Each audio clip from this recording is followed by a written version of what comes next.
నీకు ఒక కథ చెప్తు చూడు. ఒక ఊర్లో తండ్రి పేరు రామయ్య, కొడుకు పేరు అభిరాముడు. అయితే తండ్రి ఏం చెప్తాడంటే, ఒక ఆస్థానంలో కొలువులోకి వెళ్ళు, మన రాజుగారి ఆస్థానంలో కొలువుకి వెళ్ళు.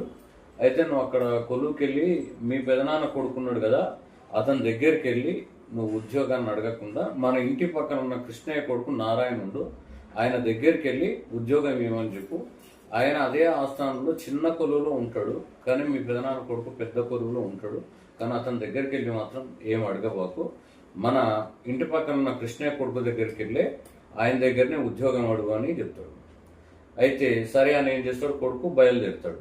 బయలుదేరి మా నాన్నగారు చాలా తెలివి తక్కువడు, మా పెదనాన్న కొడుకే ఆస్థానంలో ఒక పెద్ద హోదాలో ఉన్నాడు కదా, అతని దగ్గరికి వెళ్తే ఏదన్నా ఉద్యోగం ఇప్పిస్తాడు నాకు.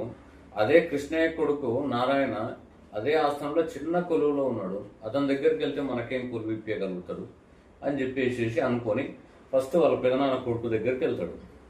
అన్న నాకు మన ఆస్థానంలో ఏదన్నా ఉద్యోగం ఇప్పి కొలువు చేసుకుంటా నేను అని చెప్తే, వాళ్ళన్నీ ఏం చెప్తాడంటే, ఇక్కడ ఏం కొలువు చేస్తావురా, నువ్వు చాలా పెద్ద చదువు చదువుకున్నావు, నీలాంటి వానికి ఇక్కడ కొలువు ఉండదు, ఇక్కడ వద్దు, నీకు వేరే కొలువు ఎక్కడన్నా చూసుకో అని చెప్తాడు.